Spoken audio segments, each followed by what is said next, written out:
tell me and the Canary Networks members, short as you can, what you're all about, why you exist. We're an exploration company, and our motto, our work ethic, everything is around making value from exploration. We've got two great projects, one in Namibia for lithium, where we've had long experience in Southern Africa, and a new project in Portugal, where we're looking for copper mainly, but also probably some associated zinc. We feel that those two elements, lithium and copper, are crucial to the renewable energy industry. And we see that as a burgeoning field.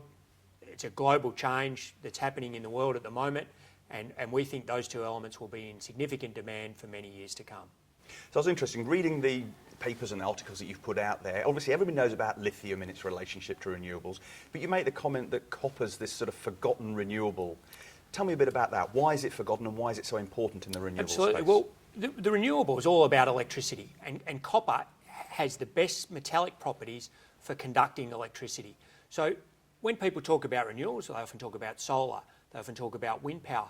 Both of those infrastructures require an enormous amount of copper. There's a very strong push throughout the world to move to EV, electric vehicles. And for example, the average car now, the average petrol-run automobile uses about 25 kilos of copper. EV uses about 75 kilos of copper. That's all the extra wiring, the electric motors. So there's an enormous demand for copper coming, and it's always used in electrical infrastructure.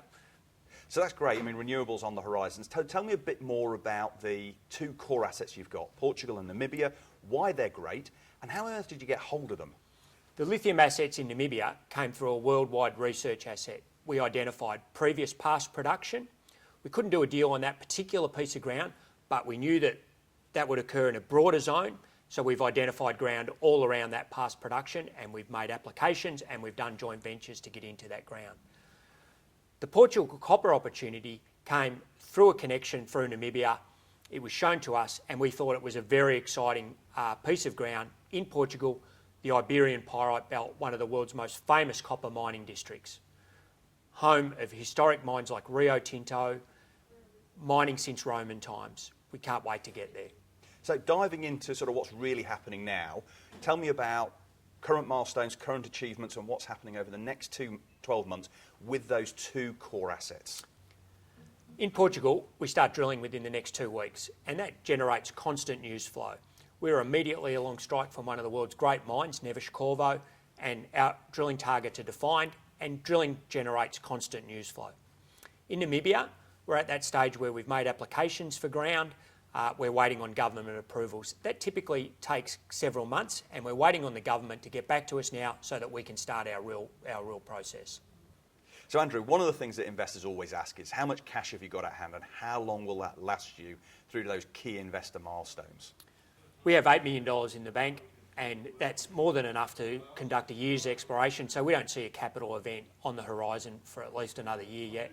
That exploration money, that $8 million covers us for well over a year of exploration activity. So great story. 3 bullet points then to close this off. Why should the Canary Network have you on their portfolio? What's your 3 key points? Well, the exploration, we're active now.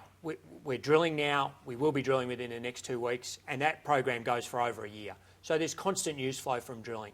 And the market has shown that if you make a base metal discovery, you get an amazing return. So people should be in it for that. We're drilling in one of the world's great belts, great opportunity for exploration. If we're successful, our stock will go wild, and that's why they should be in this stock. Great ground, great team, great exploration activity.